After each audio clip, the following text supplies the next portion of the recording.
Hello and welcome to Spybrary. Today we're talking about a favorite Spybrary TV shows, that of the Sandbaggers. And we've got a special Intel episode. An Intel episode is a very, very quick episode where we've got some important news to share, and we want to get this out to you because in a couple of weeks' time, there is a Sandbaggers virtual event. And we've invited on one of the head honchos over at the Sandbaggers online community to come and share more with us about this event that will celebrate 45th anniversary of the Sandbaggers. Welcome back to Spybrary, Paul Hodges. How are you, sir? Thank you, Shane. Doing very well. Fantastic. So share more with us. What have you got cooking for us Sandbaggers fans? Sure. Our Sandbaggers Facebook group, been around 15 years. We've never done, as you mentioned, a group virtual event. So we've decided to do one in honor of the 45th anniversary of the show, first airing in the UK, which was later this month. As I think you may have mentioned, the actual session will be October 7th, 11 a.m. Eastern U.S. time. You can adjust it from there. And we have a somewhat robust agenda, bringing in people that were involved in the program, bringing in people that were influenced by the program, and then we'll have some discussions by fans about items that were related to the program. So our two keynote speakers are number one, Roy Marsden, who was the lead actor in the series. Roy played Neil Burnside, Diops, on the program for all 20 episodes. And then we have Greg Rucka, who authored what I would call a reboot of the series, or at least inspired by the series. That's a series of graphic novels and novels that relate around the title of Queen and Country, which modernizes the show maybe to around the year 2000, which is around when that series was started. On top of that, we'll look at some items submitted by our fan base that they wanted to talk about. Ian McIntosh and what he did before the Sandbaggers and what led him to have the skills and ability to write that show, because he comes from an intelligence background. And he also did a number of other programs before the Sandbaggers. I will talk about the Sandbaggers legacy, reviewing 5 or 6 programs, media things, actually one of the podcasts that you actually put together for us, Shane, that were influenced by the Sandbaggers over the years to see how that legacy has continued. And then we've got a special thing that I'm not going to go into a lot of detail because we want to announce it there at the thing, but we have a member who has done some very good work in continuing the Sandbaggers media, let's say, and I'll let him review that there at the session. So it's 2 hours on October 7th. Cool. So it kicks off at 11 o'clock Eastern time, 8 a.m. Pacific, 4 p.m. British time. And it's via Zoom, correct? Yes, it is via Zoom. The information can be found, it has not been posted yet because we're staging the information out there. It will be out there in about a week at the Sandbaggers Facebook group. So you can search for Sandbaggers Yorkshire Television and you should be able to bring it up. Please feel free to join the group. You can visit and see it. And the invitation is open for all, not just people that are part of that group, but in groups in general. And I think, as you know, Shane, I posted a quick blurb on it in yours, and I will post the connection information same. Excellent. And I will also share those links to your community, which our listeners can find at spybrary.com/sandbaggers. If you go there, there is a link to Paul's community. How can fans, so during this event, how interactive is it going to be, Paul? Like, how can fans participate and engage? Excellent question. So we do have 120 minutes, and we have a lot to fit in those 120 minutes. So it will not be open. It will not be an open discussion thing because we are expecting to have several hundred people there. So we have to control a group that size. Each of the keynote speakers will talk about the show, how they got involved, what it meant to them, and what it's meant to their career, or how they were influenced by it in terms of Greg. And what we will do is we'll have a Q&A at the end of their sessions. For the other 3 topics we talked about, we're probably not going to take Q&A during the thing, but if we have time left over at the end, that's fine. And we'll also have a Q&A submission process too. Brilliant. Can you share with us what was Marsden's response to being invited onto a virtual event that's covering the Sandbaggers? He was happy to do so. I have talked to Roy in the past, but never one-on-one until this week when we finally had a phone call. But it's been email to email, and he really works in the email type arena. So, it's send information and then he responds back within a week or two, and that's fine. And then was happy to do so. Didn't want a lot of pre-prep, and that's not a bad thing. He didn't want pre-submitted questions. He's like, I'll discuss the 3 topics you want, and what I'd like to do is take questions from the fans. So Yeah, that's pretty brave when you consider how long ago this was filmed. absolutely.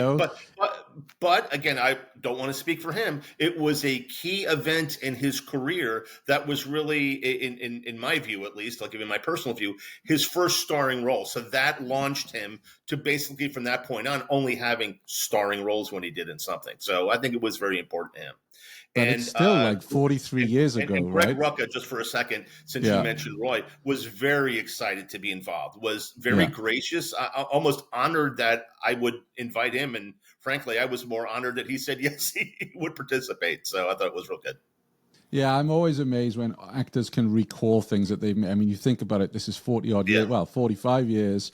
45, and, you often see it on bonus content on DVDs where the poor actor is not prepped, right? And they're really struggling to remember. And they're like, oh, that's so-and-so. And is he still alive? And you're like, oh, come on, get with it. But, it's a long time ago that they filmed this. Based on the success of the event, because I know it will be a success, do you have any plans for future events for Sandbagger community? Another very good question. Actually, I'm going to put that out at the end of the session to the member base, right? Yeah. I always talk about time, treasure, and talent, right? So it takes that to put something like this together, right? Yeah. So this one has been pretty much done by a couple of us based on our love and joy of the program. If the membership wants to continue this, then I think we need to formalize it a little more with a budget and people having specific roles and having, items, let's say, assigned out to individuals. But, if we do one, that's great. If this becomes the first of a series and we do it quarterly, as I'm just, pulling that out of the air, that's completely fine. I think it would be great. So yeah, absolutely. And there was an in-person event many years ago, correct? Sandbagger 1, are you referencing? Yes. Yes. So that's why, thank you. That's why this is called Sandbagger 2, and you're the third individual that caught that, Shane. So there was a convention in the early 90s in New Jersey, not too far from where I lived. Unfortunately, I was not aware of it. Otherwise, I would have been in the front row, as you can imagine. It was called Sandbagger 2. So when I was titling this one, I said, we'll call it, that was called Sandbagger 1. We'll call this one Sandbagger 2, and we'll see who catches it. But now the cat's out of the bag, and that's okay. So. Yeah, and Ray Lonan attended that one, correct? Yes, Sandbagger he did. 1. Yes, he did. Yeah. I did like that in your community, and the Sandbaggers online community is Spybrary approved. I enjoy going in there. If you're a fan of the Sandbaggers, do make sure you're there. And there was a wonderful thread the other day where someone had spotted that I think it was Ray Lonan's wife had found an old VCR tape of a series that he had recorded, and someone had posted that in your community. And it was kind of cool to see that even actors write over and tape over old. It was. I think I made a comment, Shane. First off, I thought it was funny that not that an actor shouldn't record over, but I guess I wouldn't have the visual that they would be doing. That's the kind of stuff I was doing back then, right? Yeah. And what's interesting is if you read through further in that thread, there are a number of series these people are involved in that again, I'm not saying the original content doesn't exist. No one knows where it is, including the actors and actresses that were in that. So for that series, that is the only, according to them, the only known content of it. I didn't even know that series existed. So that was completely news to me when Ferrix, who's one of the presenters, actually posted that the other day. Yeah. So you said you expect a couple of hundred to rock up for your event. And bearing in mind this series had a relatively short run, why do you think, or how do you think it's managed to maintain such a loyal following over the years? Well, again, Shane, that's what we're going to share in the program, but in this session, but that's completely fine. I think it is the fine writing of Ian McIntosh's that really made it very realistic. And it's the anti-James Bond, and that's nothing against James Bond, right? But this is hey, I'm in the second floor dungeon of a government building that hasn't been rehabbed in 20 years, and I've got to now go do my work, and I'm pushing paper and doing analysis, and then tomorrow I have to go out in the field, and that can be dangerous, right? So I think the writing of how he did it seemed to me very realistic. And the people in the community, because you'll find a number of our members are from the intelligence community. And that's the first thing they say. They go, "This is the most realistic portrayal of what we do." So I start with that. And then you had fine acting, fine production, and the whole 9 yards.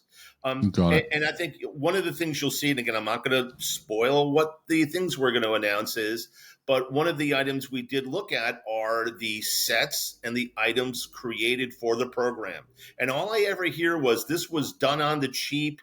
People were mortgaging their apartment or something to do that. Absolutely not. When you see the number of sets that were created to film this program, it tripled the number I thought. I look at, that's just another room. That's just another room. Each one of those other rooms were specially unique, done for that specific sequence, right? So, and that was really impressive. So I think it was done very well too. So overall, I think that's kept a passion. So brilliant. For those of us who might be working on that day or have other commitments, are you intending on recording the event for those to watch it later on? We are, and I've gotten a couple questions over that, and so yes, we are, and obviously anyone's welcome to watch the recording. I would ask the people that are interested if they can to go see it live, because first off, that gives them the opportunity to engage if they need to or want to. And then secondly, we're a global podcast, Paul. So there's going to be our Australian agents going to be like, I can't get up middle of the night for that. So well, Shane, I've had a number of people from Australia goes, I guess I'm setting my alarm for whatever time it is. I don't know, but 2 a.m. or whenever it is, 11 p.m. They intend on attending live. So at least some have told me they are. But I think it's at the end of the day, I think it'll be exciting. It'll be good. It'll be focused, and that's what they're looking for. So. Marvelous. Well, I'm looking forward to it. Thanks for pulling this event off. I'm someone who loves bonus content on DVDs. I love the actor perspective, the writer perspective. So, getting more out of the shows that we love and the movies that we love. So, very excited for this initiative. And thank you to you and your team for putting it together, Paul. Great. And thank you for helping us publicize it. So not a problem. As I say, you can find out the link at spybrary.com/sandbaggers. On that link, you'll also find the 3 previous roundtables that we've hosted around each season, a season in-depth review of the Sandbaggers. You can find that at that link as well. So thanks very much for joining us at short notice, Paul. Appreciate it.